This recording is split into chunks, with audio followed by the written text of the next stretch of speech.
Brad, how do you choose to look at that game? You guys pulled it out at the end. You did what you had to do, but for much of the night, an undermanned team hung with you.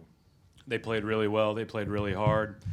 I thought we looked like we were a little road weary, but in those nights, you've got to find a way.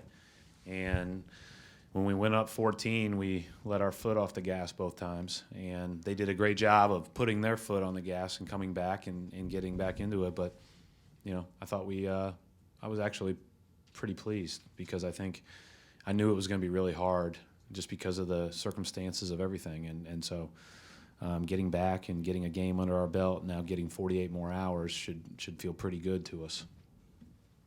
Early in the fourth quarter, you guys let up a wide-open Luke Babbitt 3 after a dead ball, and then you call a timeout. What did you say to the guys then? Said if Luke Babbitt's standing wide open like he was in the last two shots, we're going to lose by whatever multiple of 3 he gets. So, I mean, it's not – I don't think that's brain surgery. I mean, that happened a few times tonight. We're off dead balls. We were just slow to react for whatever reason. And that's not a trend with us, so I'm not going to lose a lot of sleep over that one. I think that this was a game that we had to find a way, and we found a way. And so, we'll improve. We'll get better off of the things we didn't do well on the film and, again, get off our feet a little bit before Friday night. Any report on Marcus? He had 4 stitches just above his eye. Everything's in place. Everything is fine. He will not have to wear goggles on Friday. I know that's the most important part of the question. Yeah, I was going to ask that next.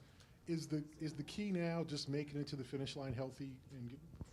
No, I do think it's about playing well. And hey, we didn't play well or at times tonight, but we played well enough to win. But I think that we have a lot of good film.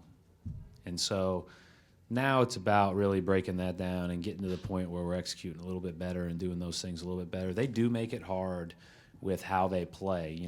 They start the double bigs, but then they basically play 4 guards the rest of the game with 1 big.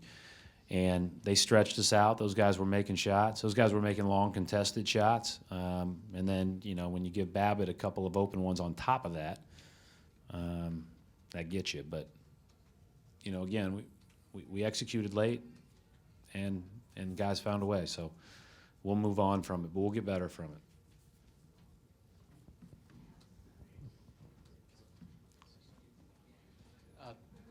Coach, Amir made that great play at the end. He just can you talk about his play and what he made, the X factors? His play in the last month and a half has, I think, helped elevate us. Even when we weren't winning,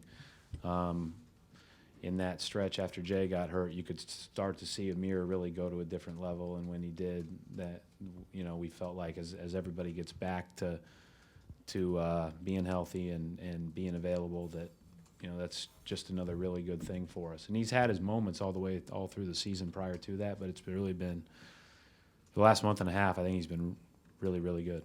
Did that play kind of emblematic of what he's done? Yeah. I mean, we were lucky not to give up 2 right there, but he stayed in the play and blocked it. It was a nice play.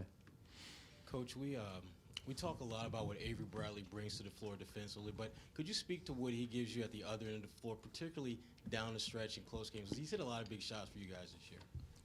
Yeah, I mean, he's hit big shots throughout the course of time that I've been here. He's a very reliable player in that regard, and he wasn't having a great shooting night. None of us were. 10 for 34, and like the first 4 threes were wide open, great looks, great shots, but it was like maybe obviously we need to touch the paint a little bit to get ourselves going because we just weren't making right off the bat. But then he was 0 for 5 from 3 and hit the big one when it mattered most. Brad, just wondering if a game like this perhaps underscores a little bit the importance of Evan Turner. I don't think you can underscore the importance of Evan Turner. He's a very important part of our team, but we've had other important guys that have been unavailable that you have to find a way to play without. And Evan's been really reliable when you think about the fact that he's played, I think, 300-plus games in a row prior to this, and he was texting me mad at me on Monday that I didn't want him to play today. So, or the doctors said don't play. So I don't know why he thought I was going to have a better answer for him. But that's just kind of guy he is. Like he likes basketball.